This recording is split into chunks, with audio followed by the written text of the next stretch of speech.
Please, Jonathan, come in. Fascinating, is it not? In the last decade, so many mysteries have been brought to light with our microscopes. The human body, biology's penultimate frontier. The more we explore its boundaries, the less we're able to trace a clear line between life and death. You, my friend, have a foot in both countries. The view must be vertiginous. It's at least as vertiginous as chatting about vampires with you, I would say. This must be all so new to you. This area of town, the hospital, a brand new life. How stimulating it must be. I wish I could share your enthusiasm, Dr. Swansea, but my condition defies scientific categorization. Undead? Unalive? Immortality defies logic. I cannot express my thrill at this serendipitous turn of events. The world's most eminent specialist in blood transfusions, a vampire. One might say a gift from heaven.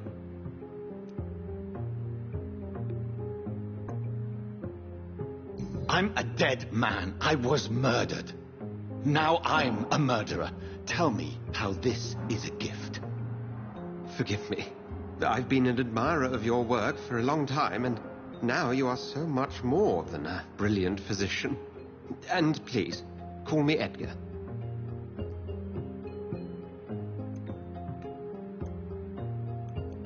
I'm not some doe-eyed student, Edgar. I understand we both have something to gain from this relationship. Very well. I have a task for you, Jonathan. Something that will require all your newfound skills. Please, go on. The Pembroke only survives through the generosity of our benefactors. Unfortunately, our main donor has found herself in a bit of a bind. Now, if you could help her out... A spokesman or politician is what you need. That's not my calling. And until I come to understand what has happened to me, I require discretion. Discretion is in order, Jonathan. Lady Ashbury has recently received rather indelicate correspondence that, if revealed, would jeopardize her position. And you would like me to eradicate this threat? By the stole, of course not. I would just like you to pay her a visit. Her ladyship is certainly near the tents outside, tending the sick. You can't miss her. Look for someone impossibly delicate. Accepted. I'll see what kind of trouble Lady Ashbury is in.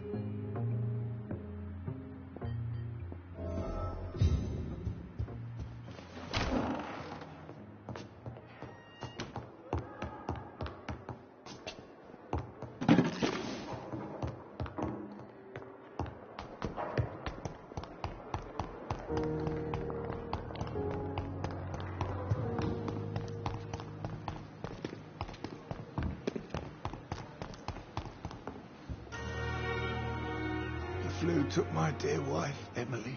I take comfort knowing we'll soon be together again. Mr. Rainfield, that's no way to talk. You're in good hands here, and we'll be up again soon enough.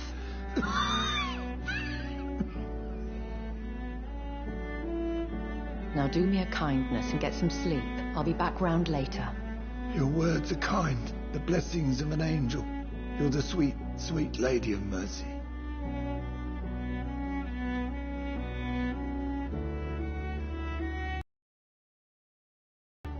It's a pleasure to see you again. You seem surprised. Dr. Swansea has brought me up to speed concerning your recent appointment to Pembroke Hospital. You're a the lady who saved me that night, before vanishing into thin air. I remember you from the pub with Dr. Swansea. Indeed. Allow me to introduce myself formally this time. My name is Lady Ashbury. I remember you well, in spite of the brevity of our encounter.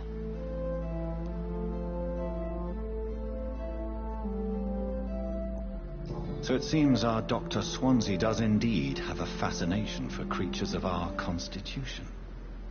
Dr. Swansea is a remarkable man. Dedicated, one might say, obstinate. He spent years compiling our bestiary. I hope you're more disposed to answer my questions now. You must have countless questions, but our rather urgent matter first. Swansea has explained. My cover, if you prefer, has been compromised.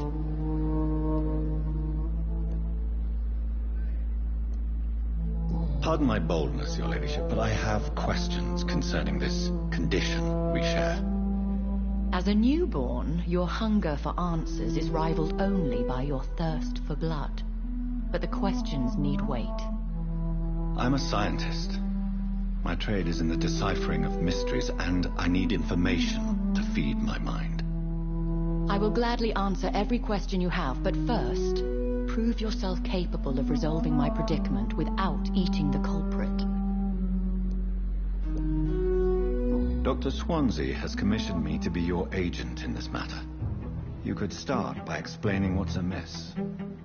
These past insufferable weeks, I've been the victim of extortion. I've made a first payment, but the blackmailer grows greedy. I must refuse his most recent demands.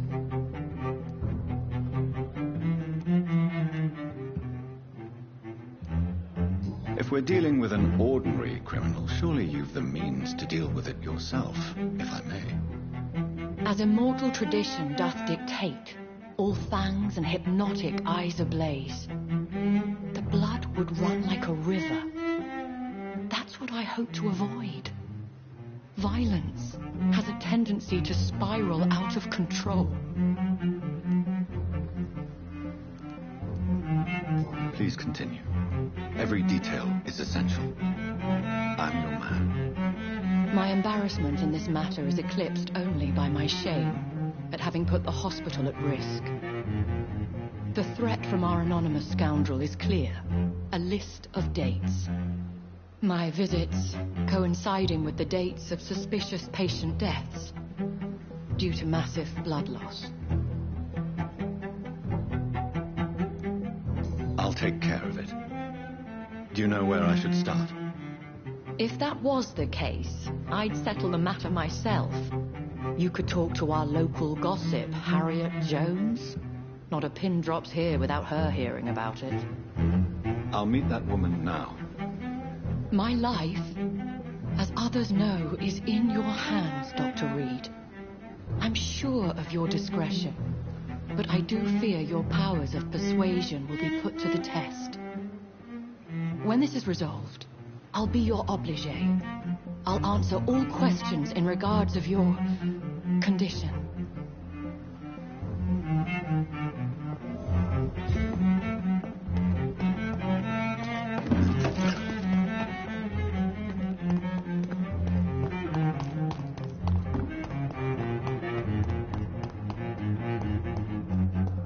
Simpletons, these nurses. Bred with no respect. What is this? Who are you? Get out of my room. There's no need for alarm, madam. I'm Dr. Reed, the new surgeon. Preposterous. Dr. Reed, you say? I don't want some bumbling intern.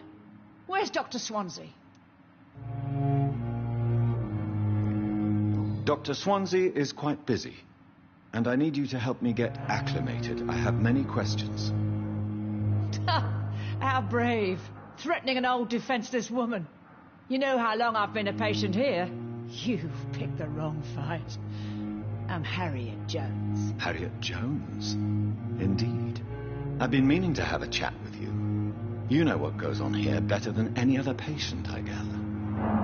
Oh, better than any patient, nurse or doctor. I've seen so many vile undertakings. I heard there have been some despicable goings-on. Was there a case of blackmail? Blackmail? Wait. You're investigating something. This isn't a social call. One of those incompetent cunts slit a poor sod's vein. I assure you, madam, this is not an investigation into a possible medical error. Debauchery, then? Nurses Crane, Hawkins, Brannigans, whores, all of them. They can't keep their legs shut. I've seen them scratching slutty sores. Really? Well, if you have irrefutable proof, I'll not have the staff behaving in such a manner here. This is your business, Doctor, not mine. But I swear one of the nurses is cavorting with some man on hospital hours. Thank you for your time, Miss Jones. You've given me something to go on. See you on the next round.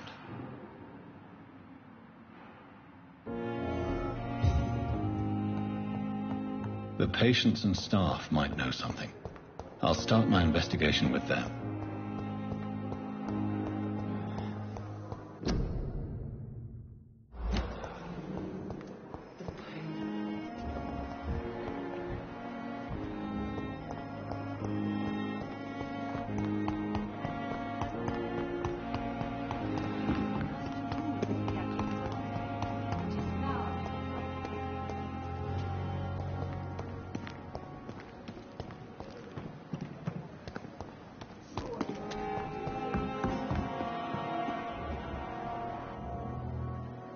Good evening, Dr. Tibbets. Dr. Reed, any good news to share?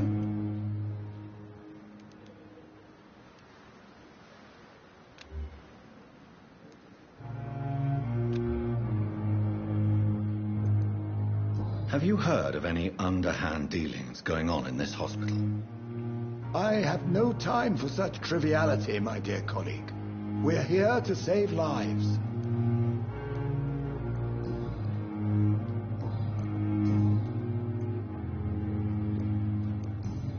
Goodbye, Dr. Tibbets.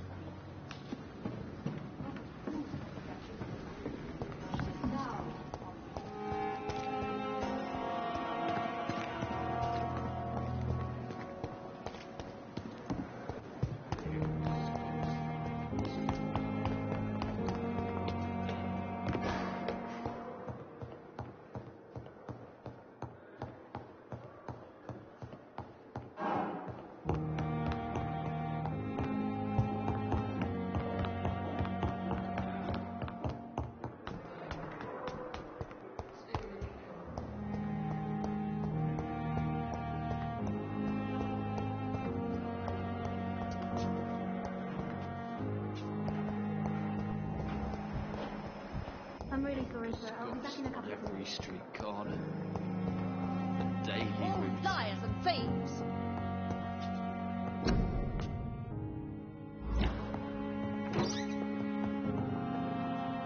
Simpletons, these nurses. Ready to go with things.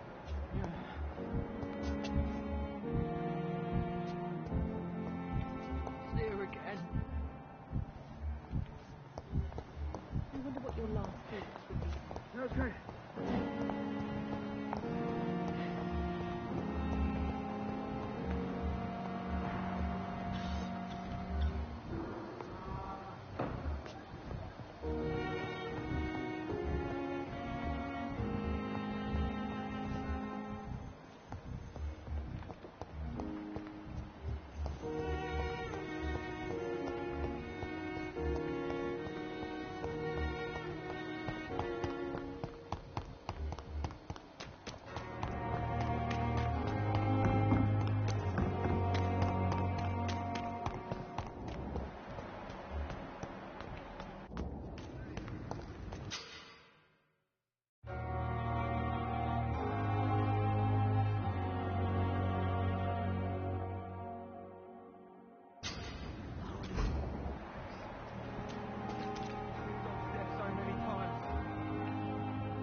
You're sure you don't come back with me?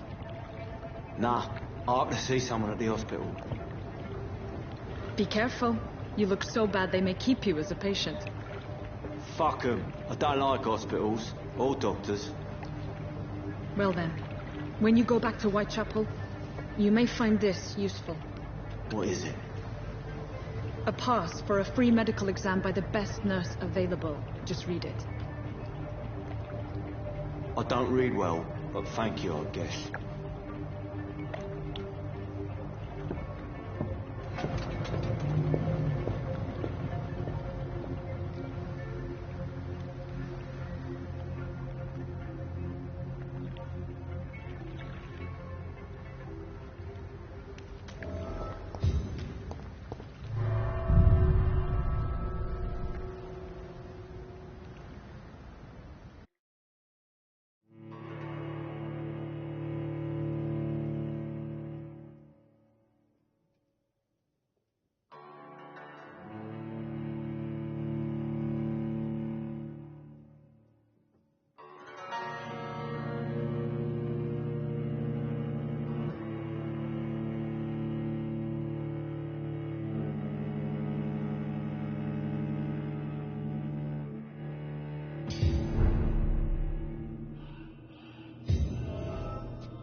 This man has been savagely attacked and dragged to the floor.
What sort of creature is this?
Not a lot to check, but I should anyway.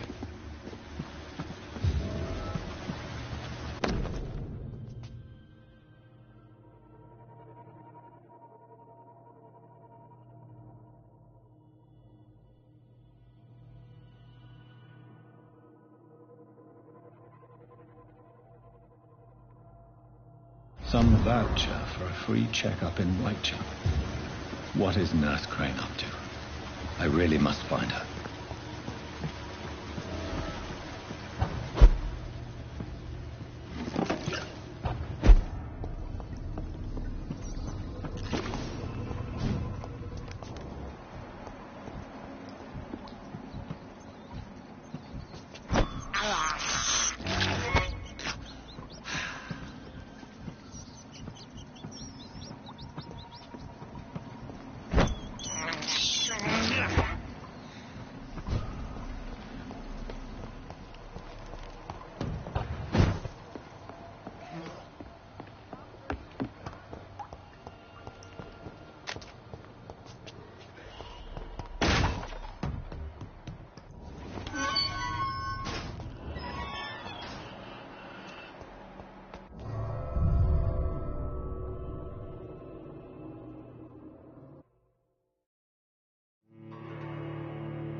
Please, sir. I need help bad. What's going on? I'm Blight, sir. Newton Blight. I've lost my mate. Can't find him anywhere. I'm Dr. Jonathan Reed from the Pembroke Hospital. Please, calm down and give me more details. Oswald and myself were both infantry, sir. We were en route for the hospital, but we had a disagreement. And Oswald ran off towards the canal. How long have you been searching for him? I can't go there. Too many rats by the water. Fucking rats. Can't stand them since the war, sir. Can't stand them at all. Don't be ashamed, Mr. Blight. Many soldiers who survived the trenches suffer from musophobia. I'll see what I can do for your friend.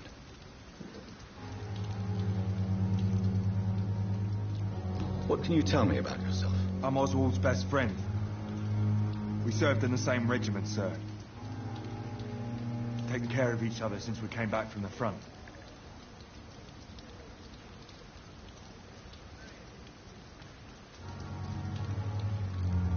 This is a dangerous part of town. What are you doing here? We were looking for the Pembroke Hospital. We both need help. Treatment, I mean. To get some sleep. Just need to feel better, sir.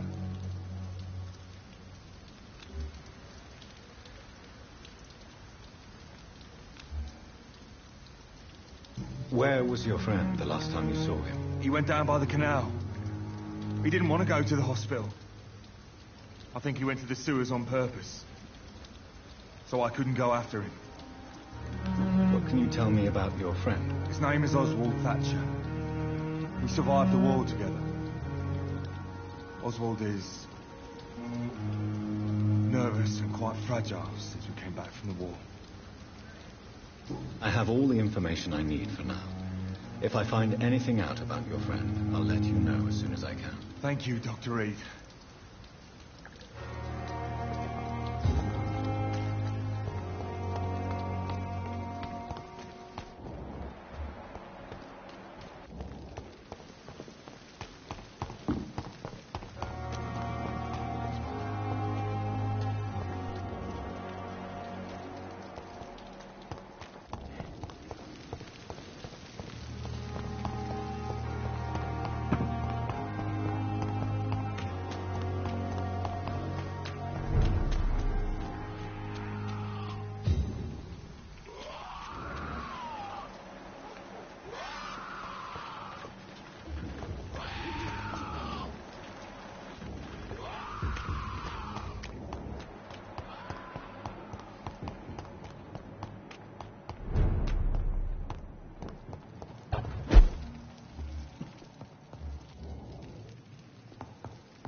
here for a gentleman. A lady!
Whitechapel.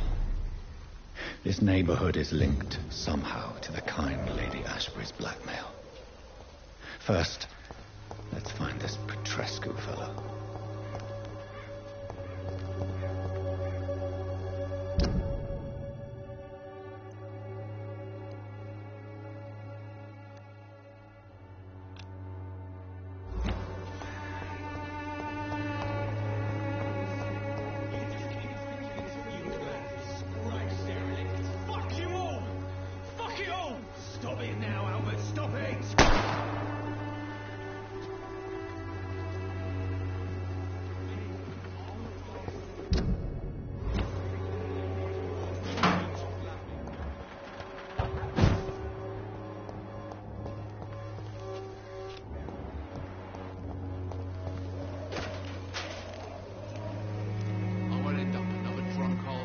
What? Shooting a boy in the middle of the street. Not the best thing to do, wouldn't you say? What? You saw what happened? Who are you? I'm Dr. Reed, and I'd like to ask you a few questions, if you promise me to set your gun aside. No. Look, I'm not a violent man. I'm Benjamin Palmer, doctor. And no one can help me. Not even you.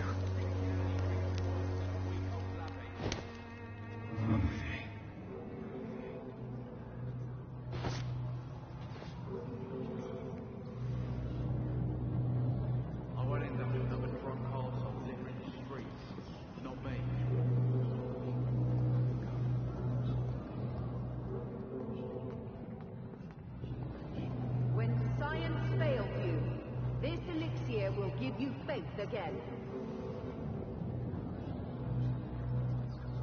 Its effectiveness has been proven by many. Even the flu is no match.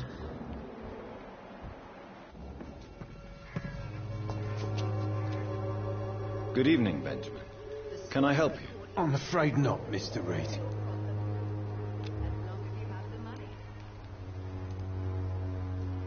Do you know Nurse Dorothy Crane from the Pembroke Hospital? Have you heard anything? It's funny, I've been searching for her too. I need some pills. But the woman is a phantom, if you ask me. Really? And why is that? Word is she ain't real. She's a cover for some doctor who runs an illegal dispensary for migrants.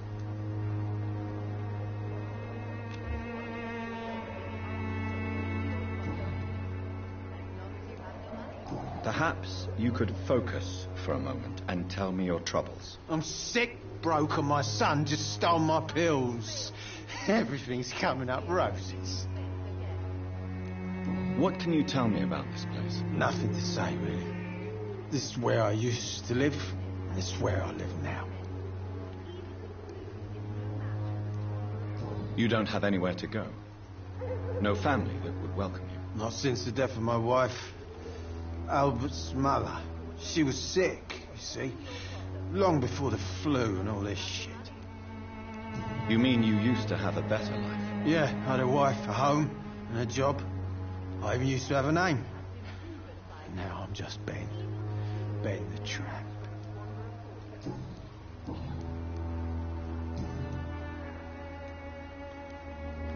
Whatever the boy did, I'm sure he didn't deserve a public execution. I swear I didn't want to hit him. It's just that I'm sick in the head, you see, and the boy just frayed me last nerve.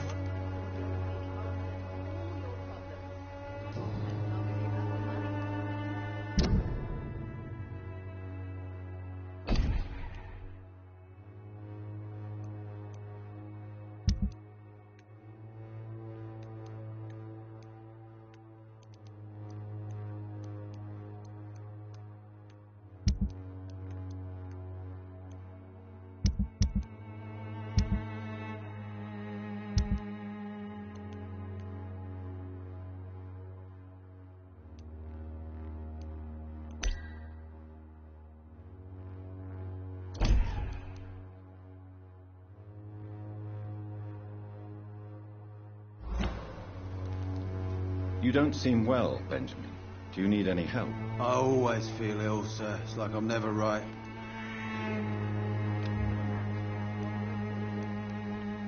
I will see you later.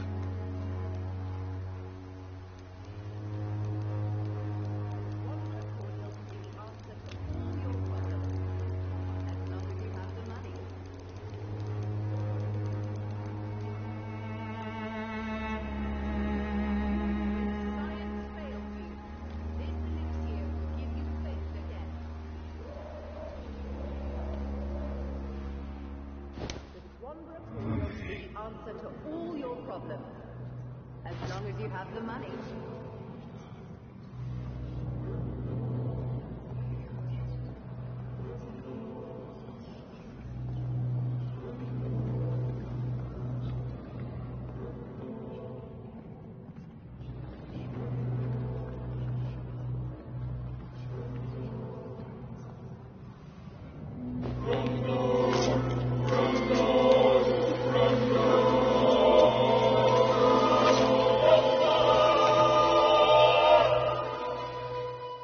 Afraid anymore.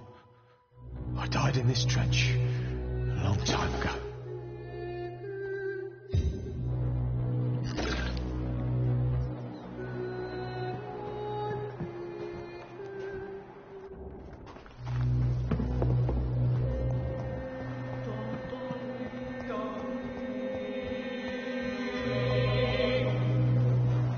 Good evening, miss. Good evening, sir. Are you interested in a miraculous cure for this unknown and deadly epidemic? Actually, I am. Then you have come to the right place. The famous Swanborough cordial is all you need to help keep you in perfect health. Oh, really? Why didn't I hear about it during my studies? I'm Jonathan Reed, by the way. Dr. Jonathan Reed. Ah, my brother has spoken of your research, sir. I'm Loretta Swanborough, and it's always a pleasure to meet a fellow healer.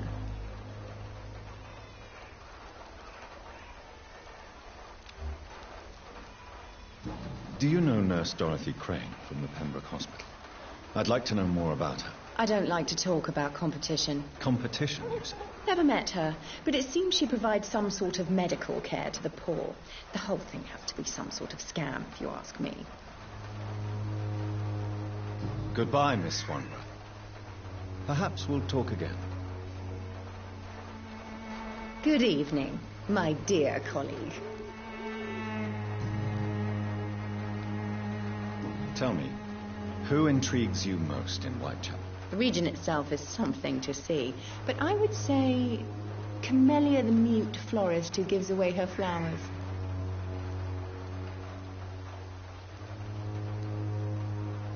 Is there anyone I should avoid? Cadogan Bates, without a doubt. The bloody bastard remorselessly exploits poor migrants as soon as they get here. What do you think of the locals? Most of them are afraid or desperate. They all come to me eventually for my remedy.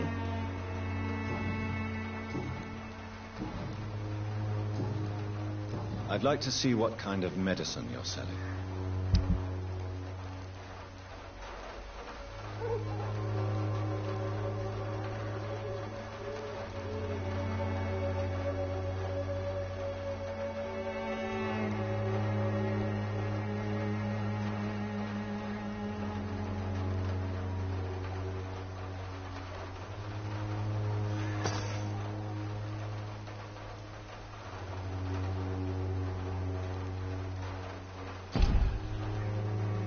Its effectiveness has been proven by many.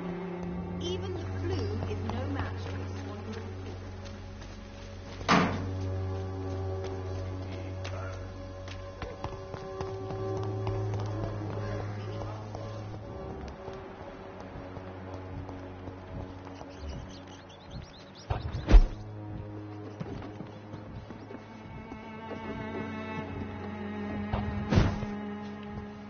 I cannot enter.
do you want? Leave me alone. Good evening, sir. I'm Dr. Reed. I'm looking for Nurse Dorothy Crane. There is no Dorothy Crane here.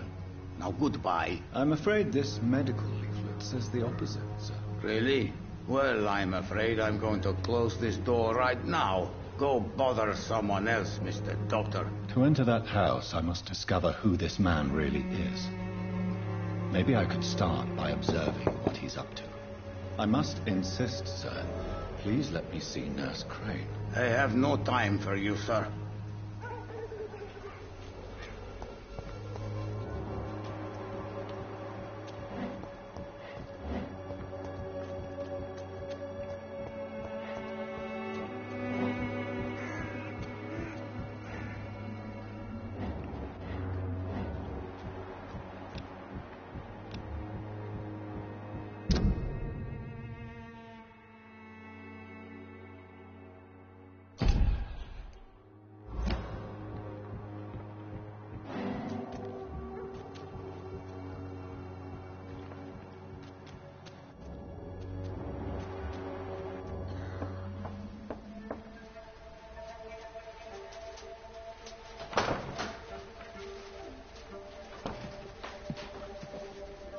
A strange man was at the door with a pass for our medical facility. I refused him entry.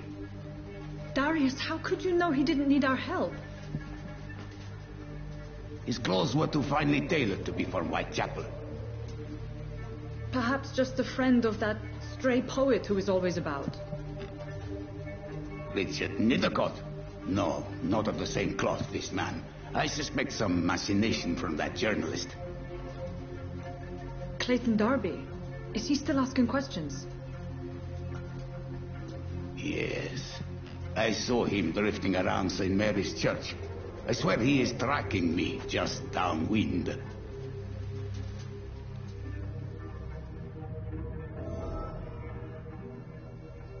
I must talk to that journalist or the poet. They must know about Darius. Nearby the church they just mentioned.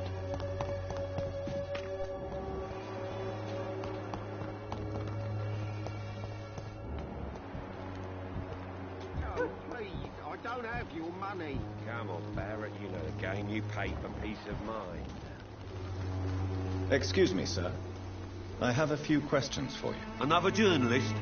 I didn't answer the first one, so piss off. I'm not a journalist. I'm a doctor. A doctor, you say?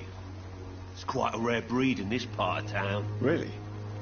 But still, here I am. Dr. Jonathan Reed, at your service. I'm Joe Peterson to some, but Colossus Joe to most. And I don't remember asking for your service, sir.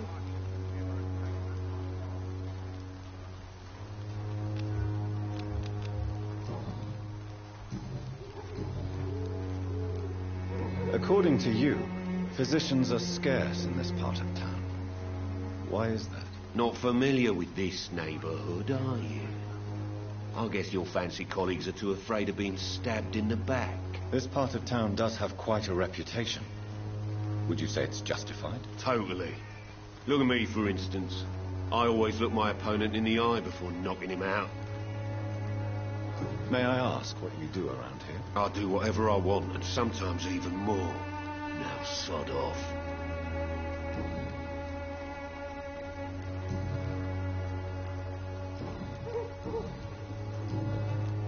Have you heard of a nurse named Dorothy Crane? She's a colleague of mine, and is supposed to live around here. Dorothy Crane? Yeah, I know her. One of the few good souls who dare to help the sick around here. Could you please tell me more about her? She's a nice girl. Tries to help the migrants. I offered to give her a hand, but she said my reputation would attract too much attention. Goodbye, Mr. Peterson.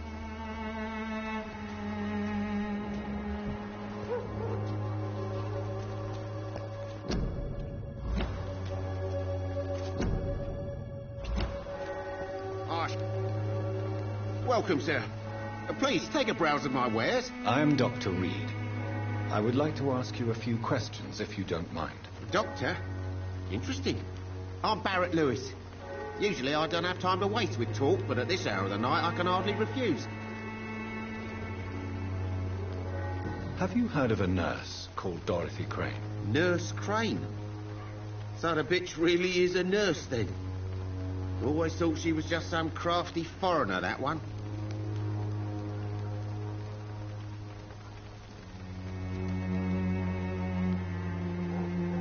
So she's trying to help her fellow immigrants.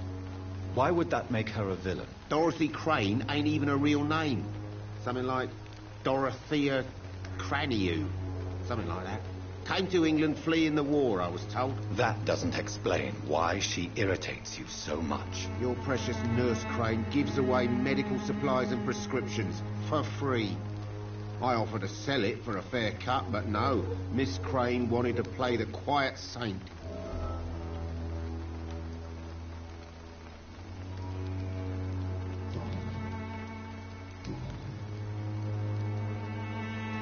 Have you heard of a nurse called Dorothy Crane? Nurse Crane? So the bitch really is a nurse, then? Always thought she was just some crafty foreigner, that one. So she's trying to help her fellow immigrants. Why would that make her a villain? Dorothy Crane ain't even a real name. Something like Dorothea Craniu. Something like that. Came to England fleeing the war, I was told. That doesn't explain why she irritates you so much. Your precious Nurse Crane gives away medical supplies and prescriptions for free. I offered to sell it for a fair cut, but no. Miss Crane wanted to play the quiet saint.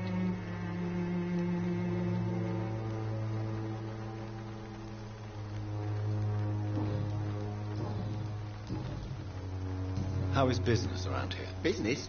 I have no business. Between this racket, theft, and customers getting scared, I'm losing money every day. I see. Sounds like you blame someone in particular for your situation. It's no secret Joe Peterson spends his time harassing merchants. But with me, he's trying to put me out of business once and for all.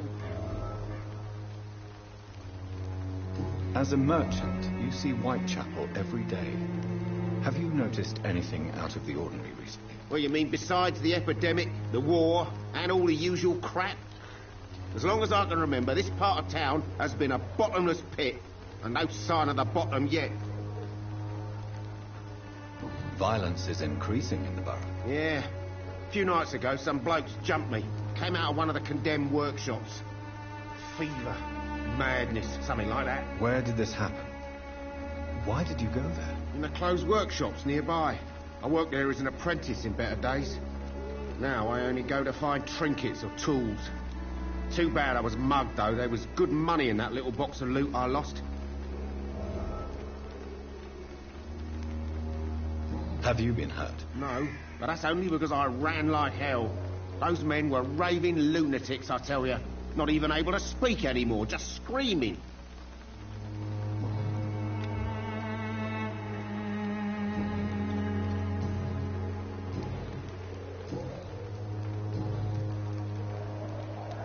Right then. Show me what you have.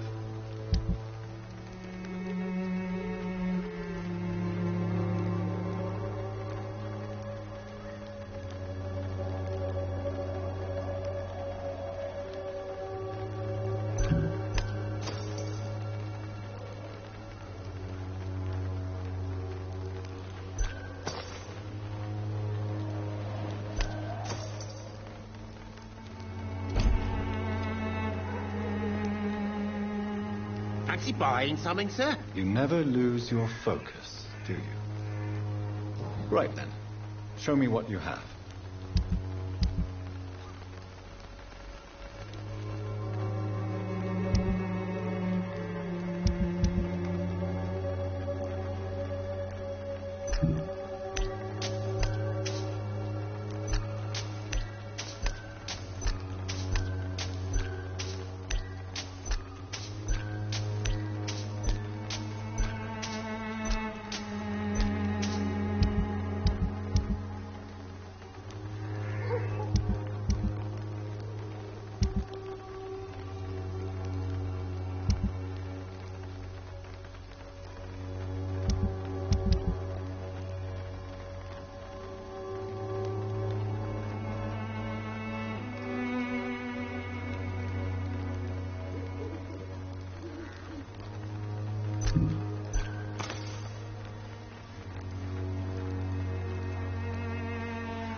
should not be your main...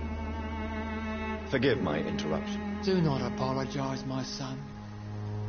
Father Tobias Whitaker is always happy to teach mortals about the incoming Armageddon. I am Dr. Jonathan Reed, and I just have a few questions. A scientist?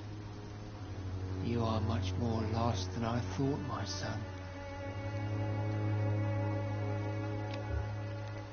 Do you know Nurse Dorothy Crane from the Pembroke Hospital? I'd like to know more about her. I don't like the liberal ideas of nurses, but I especially abhor that Nurse Crane you mentioned.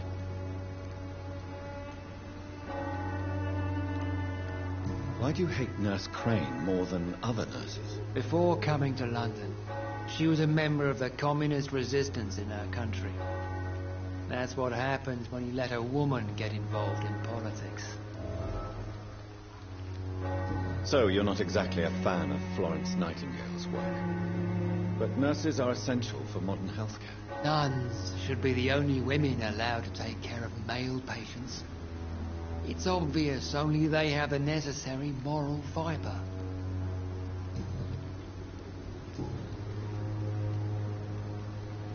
What do you mean when you say that I am more lost than you thought? All scientists are entangled in a world of causes and consequences, and most of them can't see the plain truth. Quite a judgmental opinion, if you ask me. But what do I know? Blinded by science as I am. But you are seeking answers, aren't you? Answers about the Armageddon about to strike the city. Answers about the hidden truth.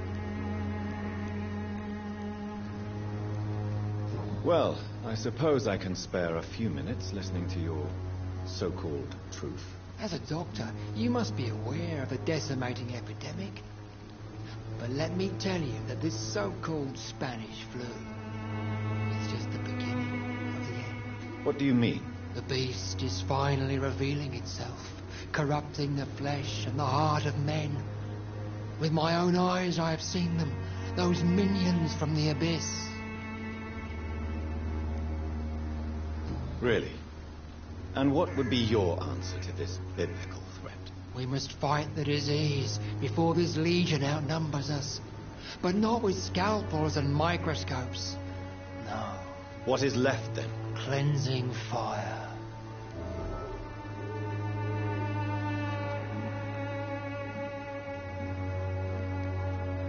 Tell me, Tobias, what exactly is your plan concerning the cleansing of this city? God will recognize his own. More than once this city has risen from the ashes, hardened and purified by the flames.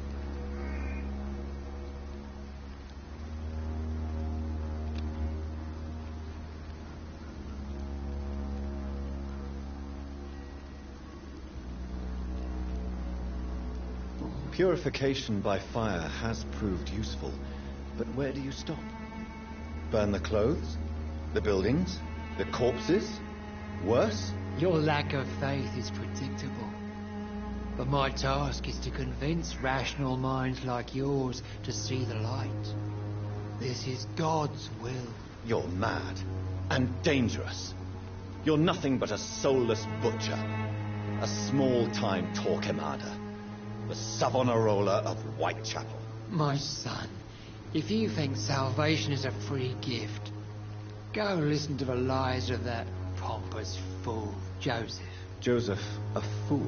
Vicar Larrabee of St. Mary's Church. While he continues preaching his fraudulent redemption, more and more people die in the streets.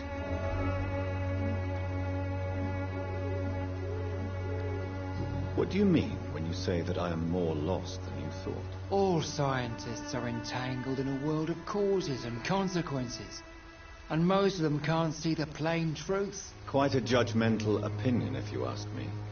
But what do I know? Blinded by science as I am. But you are seeking answers, aren't you? Answers about the Armageddon about to strike the city. Answers about the hidden truth. I am. But the answers I seek are based on facts, not superstition.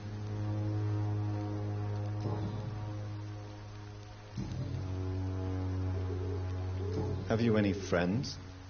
Any family left in these terrible times? No. But I have a disciple I see as my son. He is so devoted. I sent him to preach the good word in the heart of this corrupted city.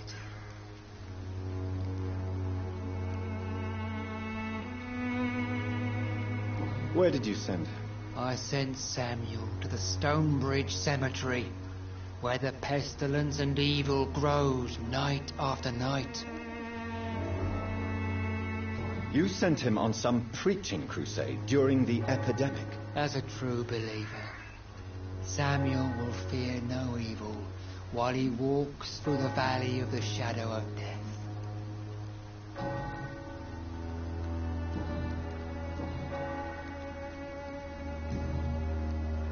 I have had enough for tonight. Goodbye.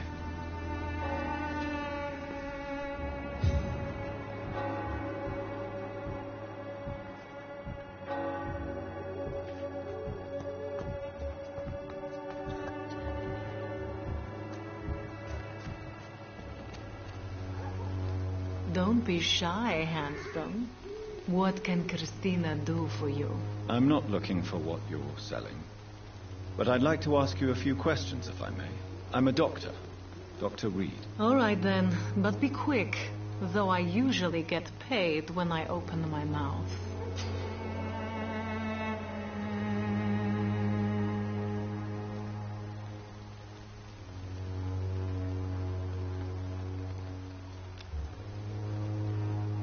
Do you need any assistance, Miss Popper?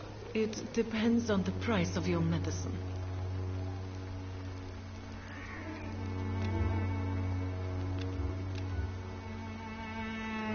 I am shocked that you would think I am that sort of man. Forgive my suspicion. I'm so used to liars with good manners. Thank you, sir. Do you need any assistance, Miss Popper? Your money is the only thing I need right now, Doctor. Do you know Nurse Dorothy Crane from the Pembroke Hospital? Anything you can tell me about her would be helpful. I don't know her, but I know her name is Dorothea Crăciunescu. She came from Romania like me and many others. You seem to respect her. Dorothea helps the sick people of Whitechapel. Everyone should respect that.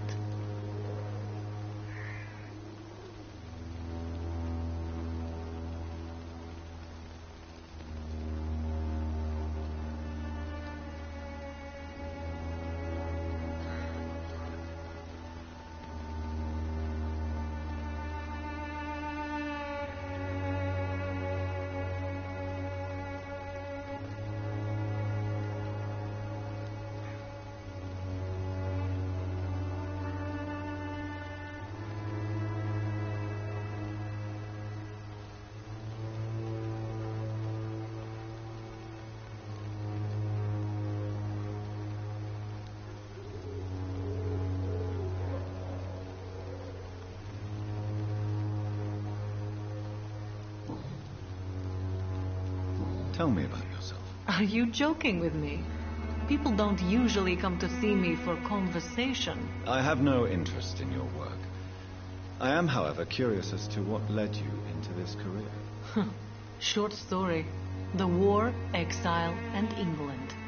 This country is not especially welcoming. I've been refused many jobs because of where I am from.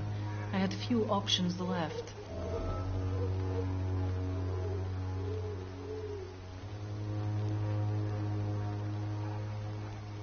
Many people must deal with poverty, but not all choose to sell their bodies.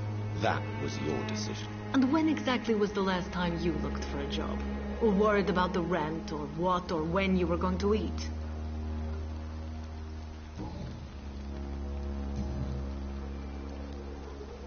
Christina, have you been examined? The epidemic is spreading fast in London, and you could be exposed. Or...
expose others. I don't like doctors or hospitals, but I don't like you asking questions.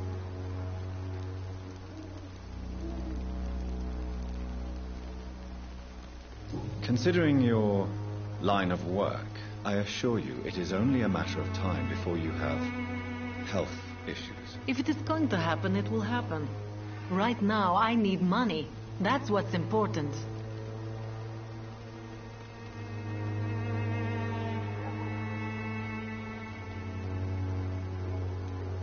You can put your own life in danger, that's your decision.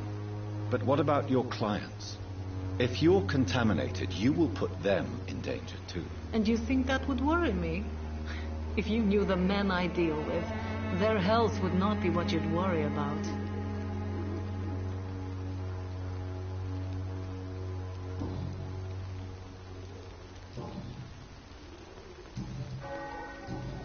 Goodbye, miss.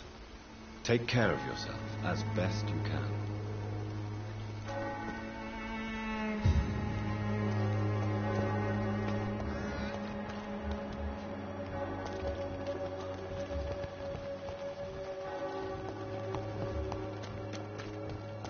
Pay me a glance and I'll be generous.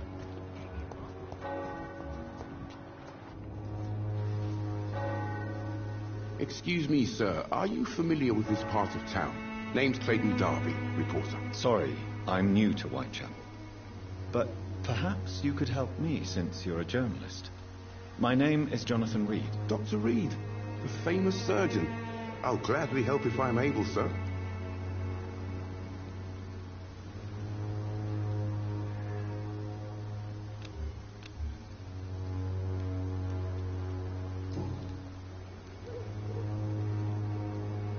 Christina Popper claims she sells her body because she can't find any other work. Do you believe her? Of course I do. Her story is exactly what I want my readers to understand. We live in an intolerant and divided nation. Do you think things will ever change, Mr. Darby? I believe the situation can only improve. And now that women can vote, I'm convinced things will change.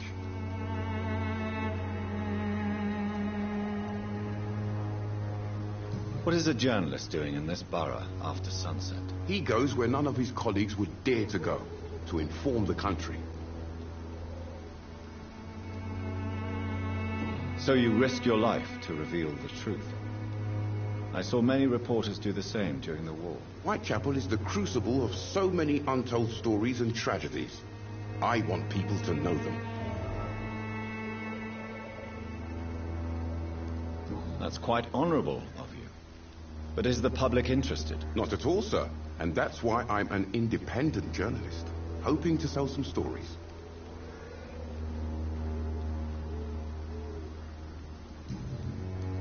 Have you any idea of the danger you face in these streets at night? I've had to run and hide more than once from frenzied mobs incensed by the fever.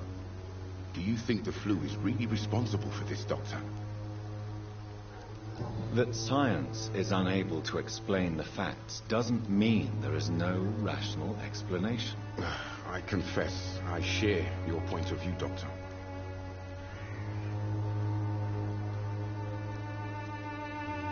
Why are the newspapers keeping silent about the Spanish influenza? It's as though none of you care. There's a war going on. People shouldn't be demoralized by news of deadly diseases. It's a disgrace. People are left to die alone. No one is properly informed of the risks. These are bad times indeed. So much for the glorious British Empire.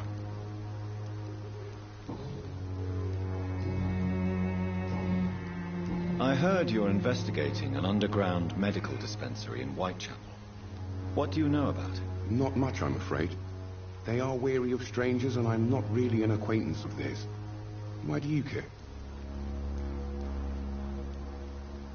I'm afraid one of the nurses from the Pembroke Hospital may be involved with unsavory activities. Ah, could it be Dorothy Crane? Without a doubt, you are a damn fine journalist, Mr. Darby. What do you know of her accomplice, a man named Darius? I don't know much about the man. He's very cautious, never goes out, doesn't seem to have any friends or family. He has no relatives at all? No.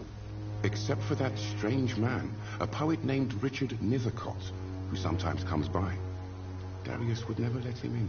Where can I find this Mr. Nithercott? He spends most of his time lurking around Whitechapel, talking to himself or declaring verses.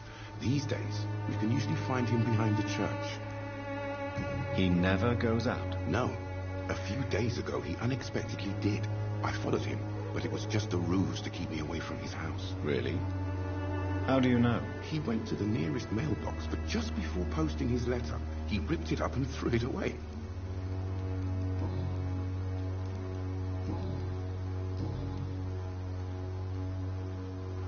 Goodbye, Mr. Darby.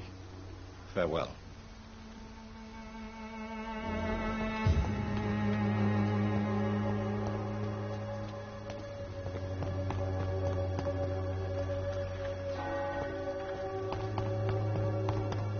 You look so pale, my lord. Would you like me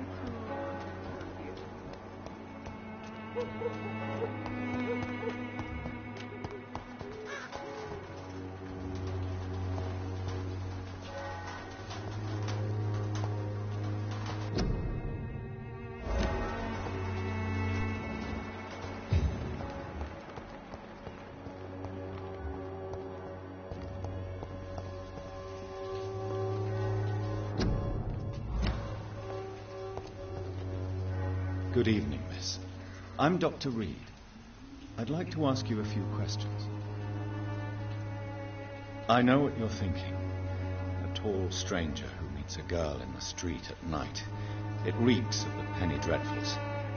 But I mean you no harm, truly.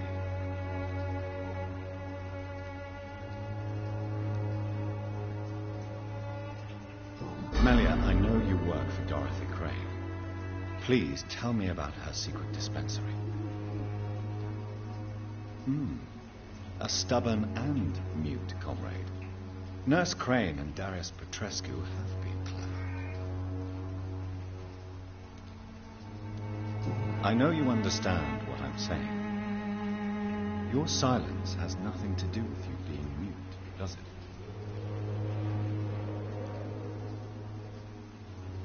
Very well. Goodbye, then.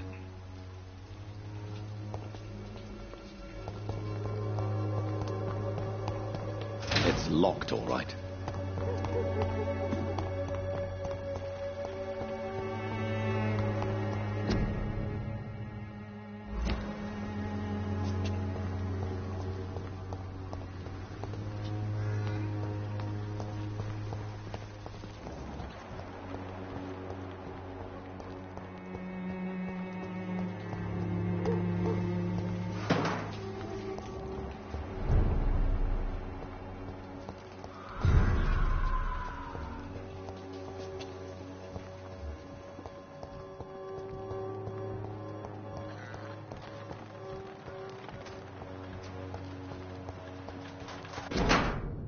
The content of Darius' letter to his children could give me more leverage to enter.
Good evening, sir.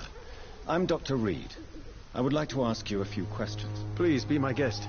Although I may not be the best informant regarding this part of town, my words speak about that which the eyes cannot see. Really? Are you an artist of some kind? I'm a poet, sir. Richard Nethercott, at your service. May I ask you a few questions about the district? Extraordinary part of town, is it not? I'll be glad to help you, if I can. I'm looking for Dorothy Crane, a nurse who lives in this vicinity. Dorothy Crane. Oh, I love the name. The Crane of Whitechapel. Sounds very mysterious. But, sorry, no, never heard of her. What can you tell me about an old man called Darius? Darius Petrescu? Yes, I know him. At first, I thought he was only a small publisher. I invited him to publish my work, but his reaction was pretty clear. Not interested in your talent? Darius is an old political activist who takes delight in printing tracts and lampoons. Those communist activities only require mediocre writing skills.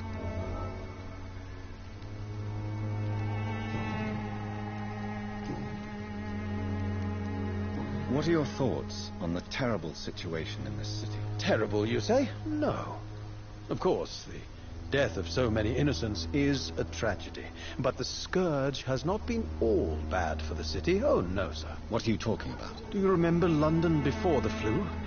Noisy, cacophonic, quiet nowhere to be found. And now, listen to this oddly peaceful silence.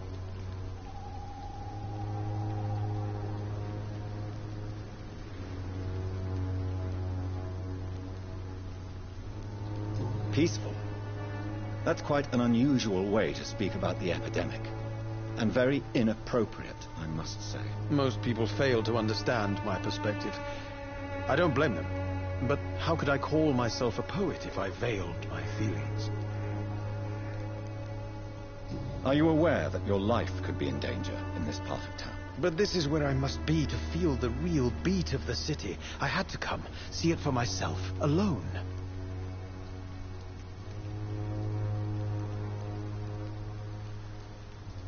I understand your need for solitude, but it's not safe around here. I don't care. I don't have many friends, Doctor, and my family despises me. If some misfortune came upon you, who would be here to help you? Well, you, for a start, my dear Doctor.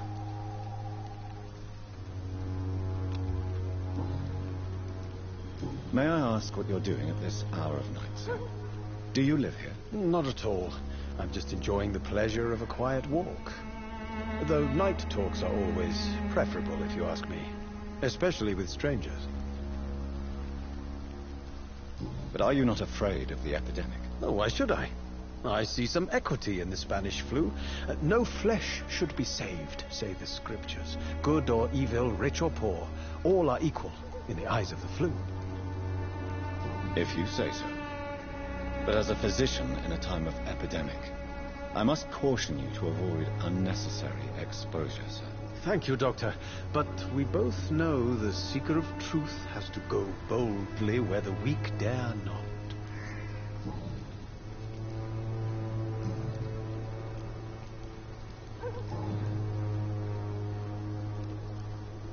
Did you know the mute florist is a member of a secret society? No, I didn't.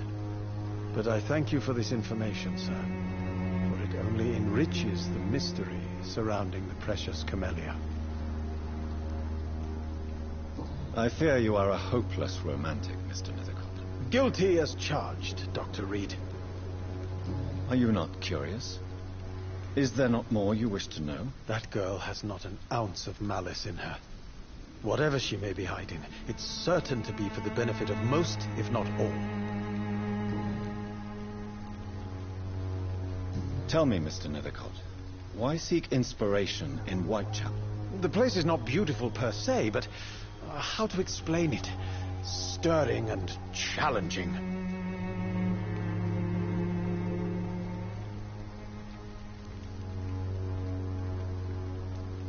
In what way, exactly? The struggle by gaslight, the barren smiles and the arid hunger under the rain. If you say so. Such vibrant antagonism and vivid paradox. The stripped humanity raged across each street. Vivid, of course, yes. And what about the poignant distress? Oh, yes, the poignant distress. You see what I mean, don't you? That's what I want to write about, and that's what Whitechapel is made of. Do you not think it a little morbid? On the contrary, sir. Whitechapel is full of life, full of beauty. Just like my dear muse, the wonderful Camellia. What can you tell me about Camellia? Not much. And that's the beauty of it. She can't speak, you know. She's a locked mystery who exhales kindness and sweetness.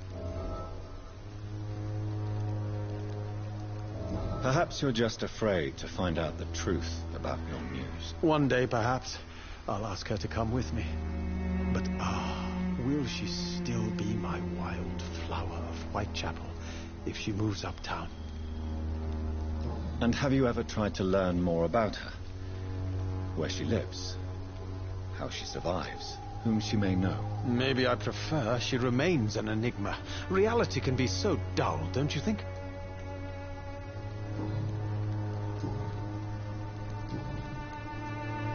I'll leave you alone, sir. Darius is a bit less of a mystery now. It should not be that difficult to incite him to let me in.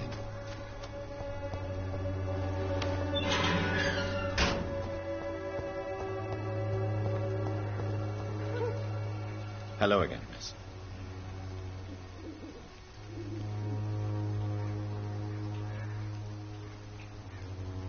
Tell me about Richard Nethercott. I understand he is quite fond of you, Camellia.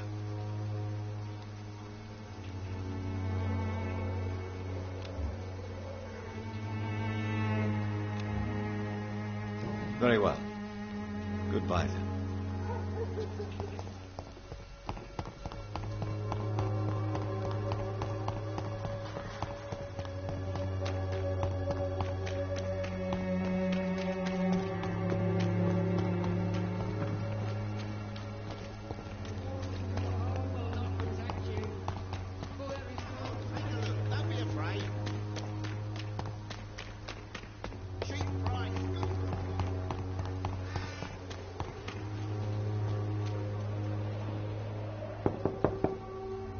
Mr. Petrescu, just 1 minute, please. You again. Go away.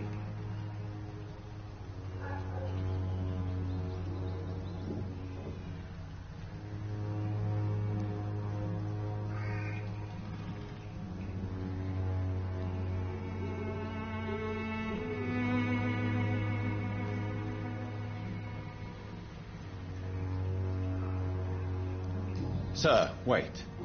Stop this nonsense. I know Nurse Crane is here. Shall we speak man to man, you and I? All right. Speak up. Don't you see we're on the same side?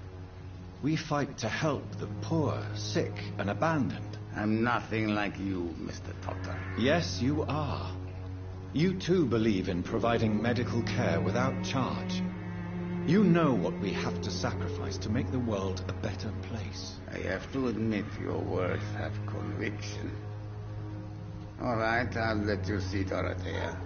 Don't make me regret this, though.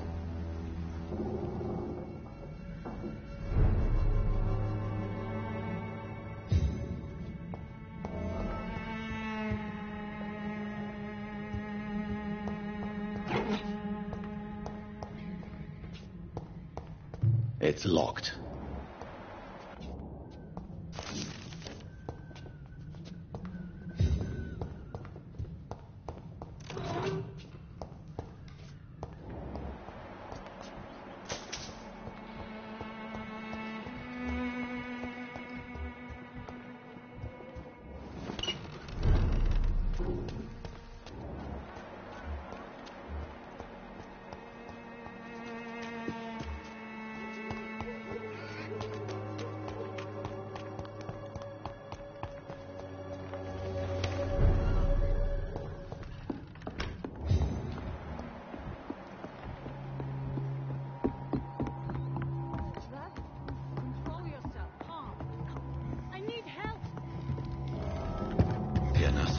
Patient Raz Van Vasily. High fever running on 3 days. Complaints of dizziness, muscle aches, and head pain. Diagnosed with influenza. Treatment? Aspirin and salicin for the fever and discomfort. Liquids for dehydration, but he's having trouble keeping even water down. Aspirin and salicin, you say? Why not some warm milk and a kiss on the cheek? Where are the quinine salts? Tried buying, borrowing, even stealing. There's none to be found, Doctor. He's not convulsing, he's choking. He's not getting any air. Scalp! Hand me that scalp! What can I do, Doctor?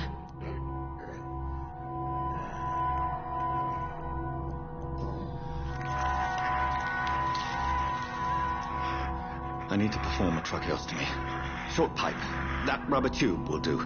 We're going to cut a passage for air through the neck. Yes, Doctor. He's breathing again, but he's coughing up blood.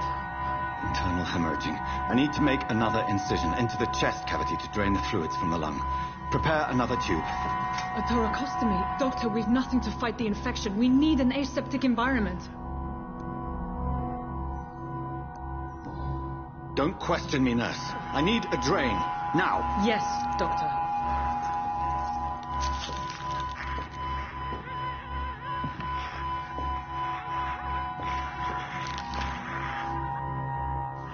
He's still bleeding, Doctor. I'm losing his pulse. The drain must have punctured the intercostal artery. There's too much blood. Are you all right, Doctor? I can't see.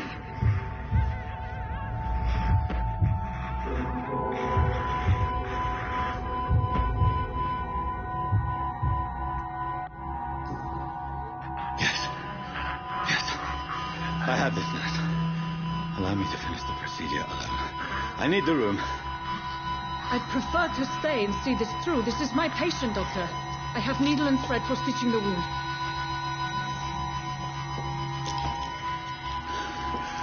Good. The stitches are holding. How's he doing? We're losing him. We've lost his pulse. He's dying, Doctor.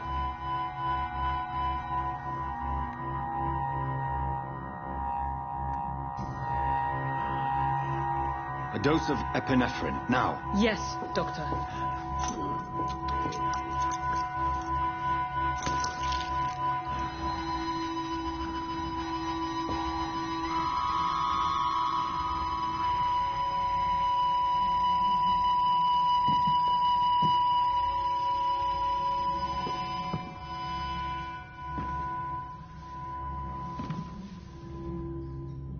We've lost the pulse. He's gone, Doctor. Nurse, we did everything we could. Truly? Everything you could? Is that how you'll report this in your log? Is this how the war went? Piling up one poor corpse beside the next? This was not an influenza-induced seizure. I've never seen symptoms like these on the continent. Neither have I. But the previous symptoms leading up to this attack were the same, indistinguishable from the epidemic. No. There was something more vile in these reactions. Something primitive. There have been numerous reports of mental breakdowns caused by the fever that accompanies the flu itself, Doctor. Yes, but I'd best take some samples of the blood for analysis.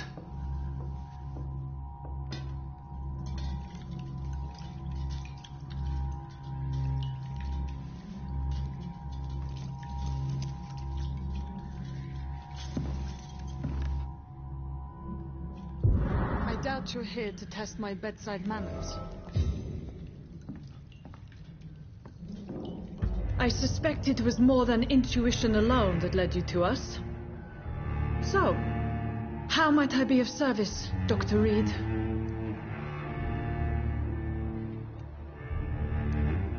Your heart might be in the right place, but you can't carry on with this blackmail. For God's sake, Dorothy, it's extortion. It's a serious crime. Doctor, you think your warnings scare me? I've stolen and plied, blackmailed and lied, but what else am I to do? I'm all these people have.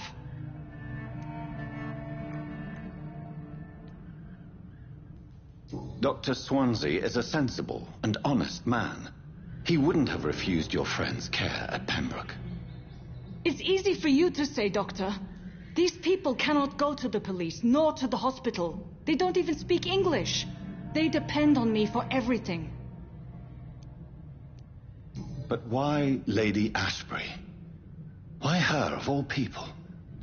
She's pristine and proper, all right. But that she-wolf in sheep's clothing murders the poor for sport. I have her where she belongs, and I'll milk her for all she's got. So, the end justifies the means. Is that your defense? I know you're kind, Doctor. Just another fine-heeled, silver-spooned gentleman who was given the world on a platter.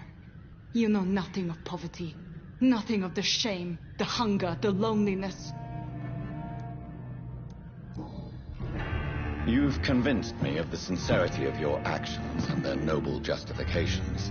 But all the same, blackmail is a crime, and it will stop, Nurse Crane. So, are you going to turn me over to the authorities?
Nurse Crane, there is no question that the work you've done here is extraordinary, but this dispensary is incapable of coping with the outbreak.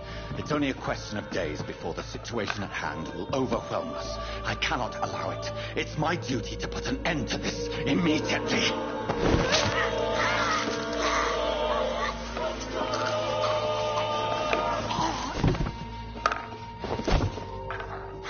I'm not ashamed.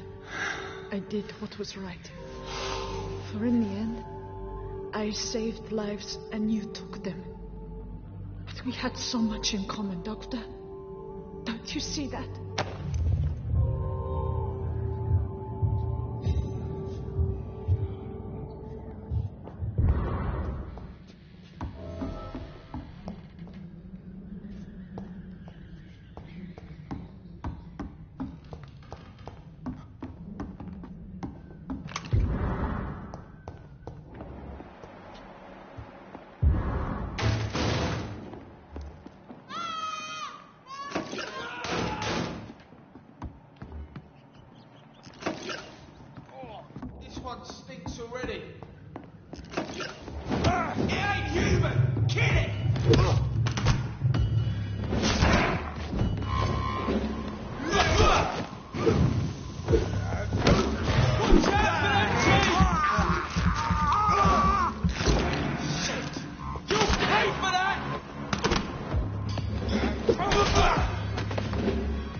Hello, Mr. Petrescu. Hello, Dr. Reed. Come on in.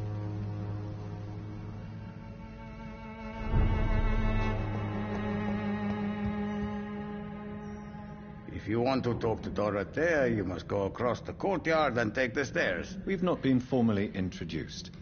May I ask your name and occupation, sir? I am Darius Petrescu. I'm here to keep snitches and spies away from Dorothea. And I also run this little print shop.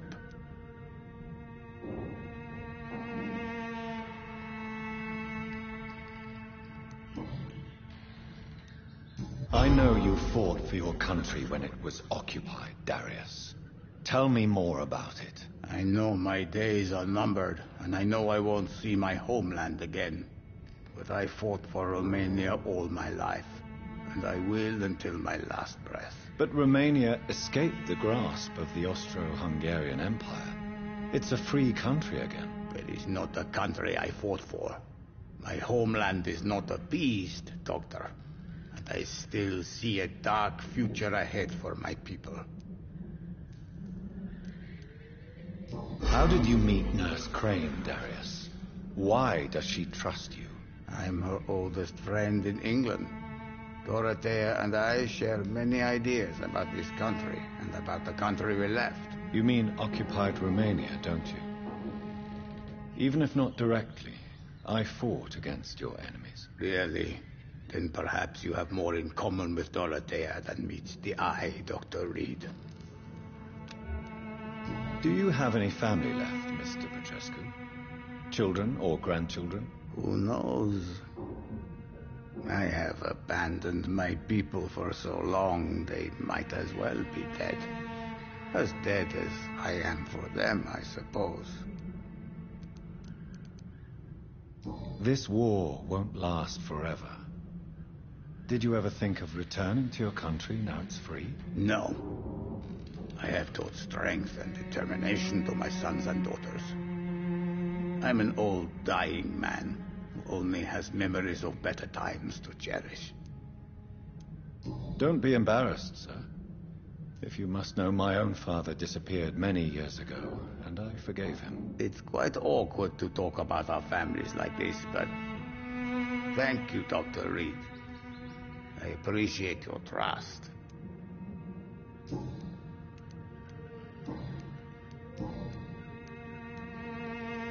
Tell me everything you know about Camellia, the mute florist. I do not believe in the afterlife, Doctor, but I'm almost convinced Camellia is an angel.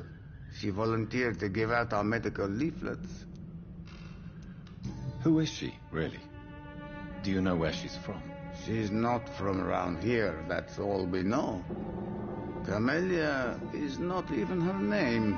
It's her favorite flower. You say she has no close family? Well, there's that awful poet who constantly follows her around like a lost puppy. A good man, for sure, but a very poor writer. Are you not worried for her safety? She is as brave as she is tough, and clever, too. If only I had met her when I was younger. Are you in love with Camellia, Mr. Petrescu? Don't be stupid. If I had met her when I was younger, we could have won our revolution.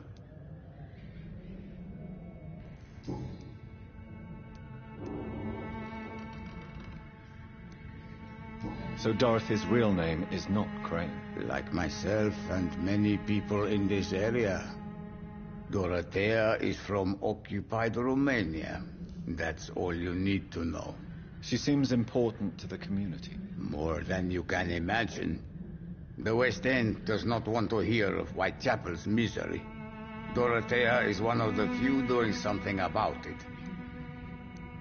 Tell me everything you know about Camellia, the mute florist. I do not believe in the afterlife, Doctor, but I'm almost convinced Camellia is an angel. She volunteered to give out our medical leaflets.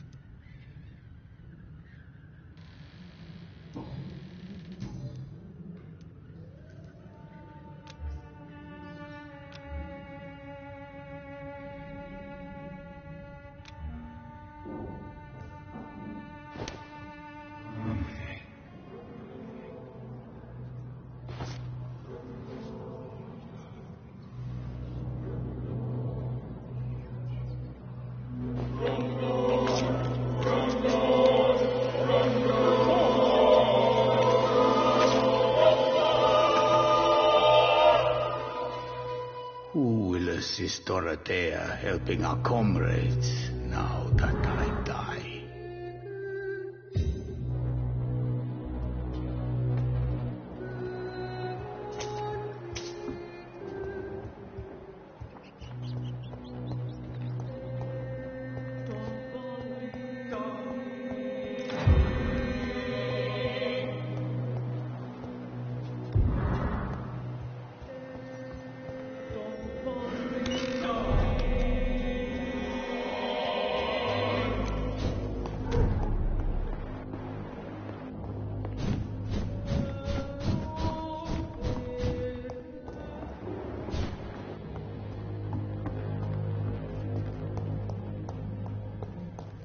It's locked.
I cannot enter.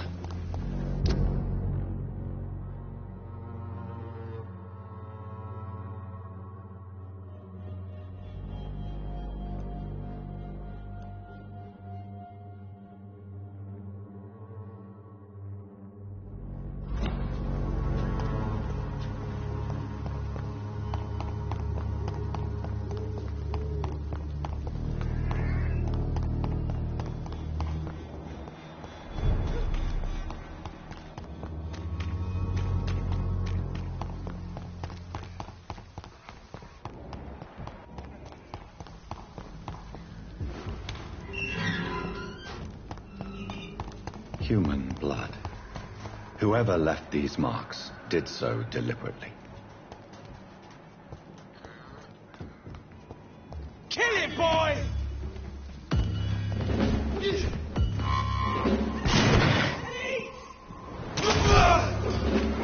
Cross the leech, boy!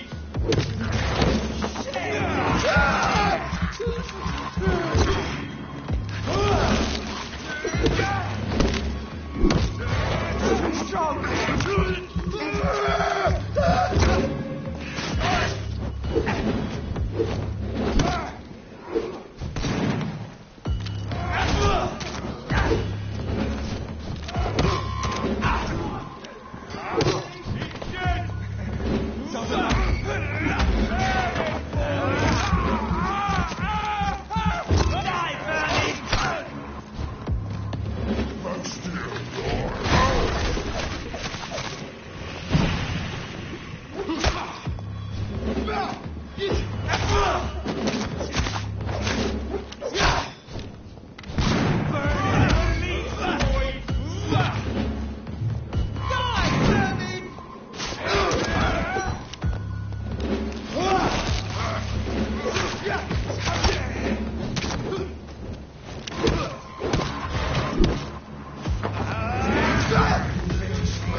I would ask you to avert your eyes, sir. Or did you not know it was rude to stare? I knew it. Speak up, Dr. Reed. I like a man who speaks his mind.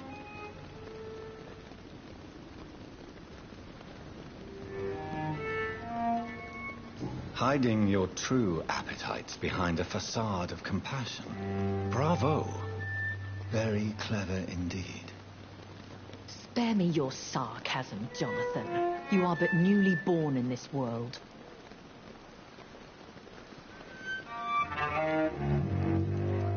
So in the end, the accusation was true, wasn't it? The situation is somewhat awkward nonetheless.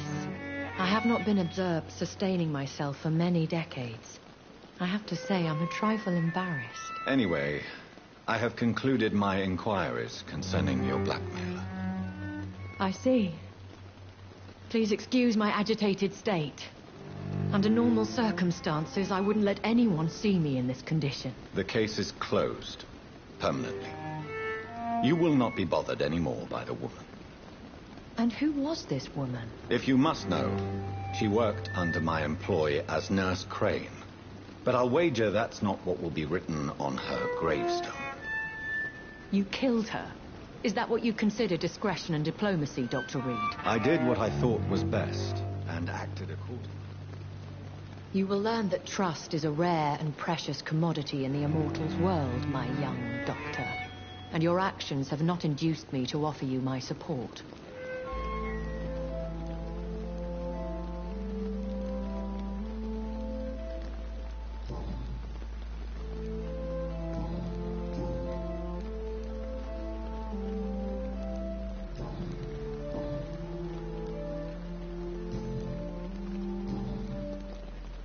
When I awoke, changed, I was chased and attacked by vampire hunters. Prepared and well-trained. Though I can't be certain, more than likely it was the once glorious Guard of Priwen. Once glorious, but still dangerous. They have seen better days, but all fanatics are dangerous. You would be wise to stay clear. They are sworn to destroy our kind. You make them sound like some sort of cult. More a society, and like all the best ones, a secret society. I thought them almost gone, but it seems they have been recruiting. I've been away from London and England for 3 years. This isn't the city I remember. Things have gone from bad to worse here, Jonathan. I've lived in this city for a long time, and I've never seen it like this. The Spanish flu has hit London that bad. Yes, but it's not just that. I've heard things. Things I've not heard for a very, very long time. There are whispers in the shadows. Something far worse than the Spanish flu is here in the city. What is it you fear? Fear has long since flown this form. But there is something malevolent circling us. I feel fear is merely waiting in the wings.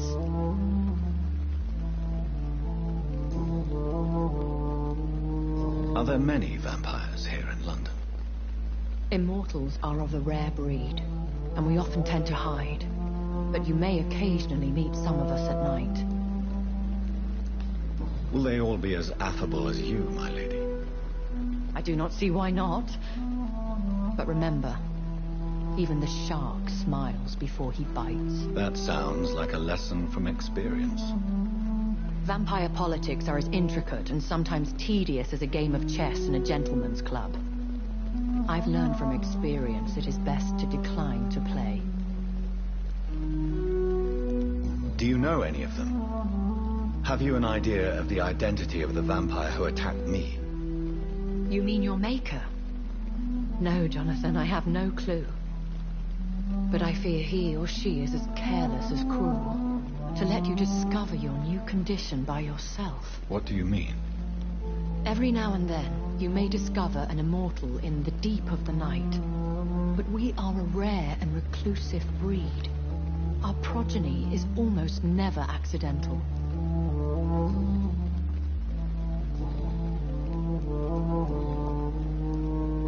I've been hearing a voice talking in my head. Is this some kind of insanity? It feels like the voice of the vampire that created me. Hush. Tell no one this. It would be unwise to talk of such things amongst British immortals. Speak no more of your maker. Excuse my forwardness, but are you my maker? Me? Goodness, no. Only a foolish immortal would create a progeny without taking precaution, and I'm no fool. How could this cause offense? Only the powerful immortals can mentally call to their progeny. No vampire or hunter will sleep easy, knowing that an unidentified elder is stalking the streets of London.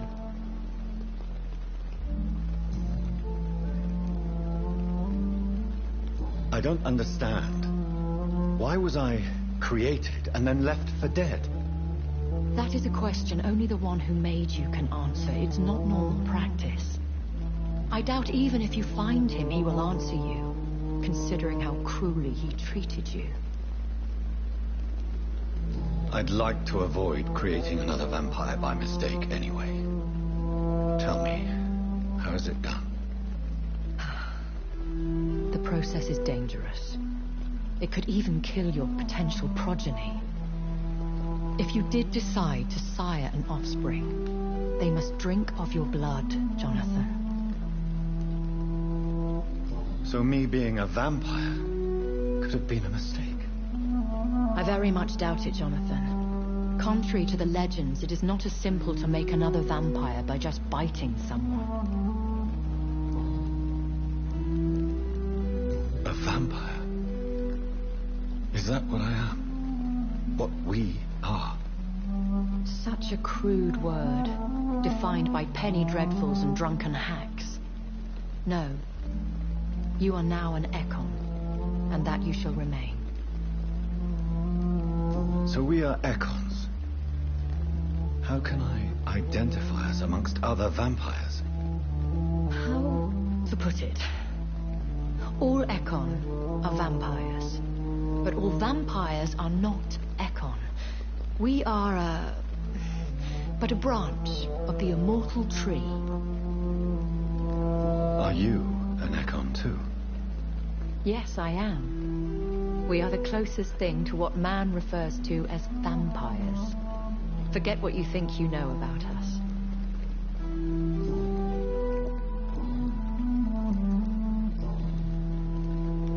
I know this is beyond the pale, but may I inquire your age? Really? And I thought you were gentlemen. If you must know, I'm 27. I've been 27 for a long time now, and 27 I shall remain. Very well, but I believe there is more to this than you are saying. A lady has to have some secrets. And who bestowed upon you this eternal youth? My maker. He left this isle a long time ago. Why did you save me in the canning factory? I could hardly stand by and watch such a promising young blood as yourself be torn to shreds by some gutter skull. What type of vampire is a skull? Not a true vampire. The deformed offspring of lesser vampires. It is a shame these creatures run wild, slaves to their baser instincts. William Bishop wasn't the vampire that created me, then? No, Jonathan. Whatever their strength and demeanor, skulls are the progeny of careless vampires. It cannot be the other way round. Why does Dr. Swansea allow you to feed on the patients of the hospital? Dr. Swansea is a good and compassionate man. He is trying to find a solution for our hunger. Until that happens, he is clever enough to understand that I only feed upon the dying. What do you know about this Brotherhood of St. Paul's Stole? The Brotherhood is well known amongst London Vampire Society. As long as our kind is discreet, and as long as they do not interfere, We have come to a mutual understanding. And no one suspected you of the murders. As you well know, suspicion has recently fallen on me of killing for pleasure. But you have my word, Jonathan. I take no pleasure in taking a life.